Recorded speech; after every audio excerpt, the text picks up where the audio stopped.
Should we back young horses? It's an age-old debate. The vast majority of younger horses are backed or broken in at 3 or 4 years old.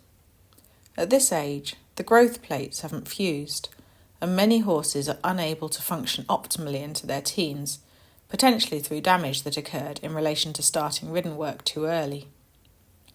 The usual comment, in the circles that I move in, is that we start our horses too young, and we should give them more time to grow before we ask them to accept the weight of a rider and the pressures that we put upon them as a ridden horse. I want to suggest an alternative viewpoint. We know that the body grows in response to the stresses placed upon it. Bones, muscles, tendons and ligaments develop in response to the stresses placed upon them. If we want health, longevity and soundness in our horses, then I believe that we should be introducing their bodies to milder versions of these stresses early on. Certainly as early as 2 years old, and perhaps even as a yearling. Before you throw your arms up in horror, I'm not talking about a horse being able to walk, trot and canter with a rider at 2 or 3 years old.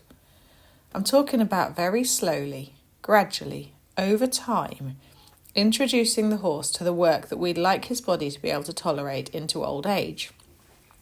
That begins with him understanding what we ask of him from the ground. And yes, it moves on to asking him to accept the weight of the rider, beginning perhaps with a roller, and then a saddle, and then literally the weight of the rider on his back for a few seconds. There are plenty of different ways to approach this. If you're training for a marathon, you start small and build up slowly. If you're training your horse to carry the weight of a rider, you start small and build up slowly, over years rather than over weeks or months. I wonder if leaving a young horse in the field and not handling him at all, then throwing him in the deep end by backing him as a 4-year-old in just a few weeks, could be similar to allowing a child to run free with no boundaries until they're 21, and then expecting them to fit into the world of work. Their brains and bodies would struggle. As I was discussing with a client, one difficulty in this is that given an inch, many will take a mile. Where do we draw the line between what's too little and what's too much? Who sets the rules? How do we know what's right and what's wrong? I'm reminded of the debate over the use of the whip. In the right hands, the whip is used as an extension of the arm to gently touch the horse in places that the arm cannot reach, so that it's clear to him what's being asked of him. And yet, given an inch, many take a mile, and misuse of the whip is widespread. The only truly effective solution that I can see at this time would be to ban the whip.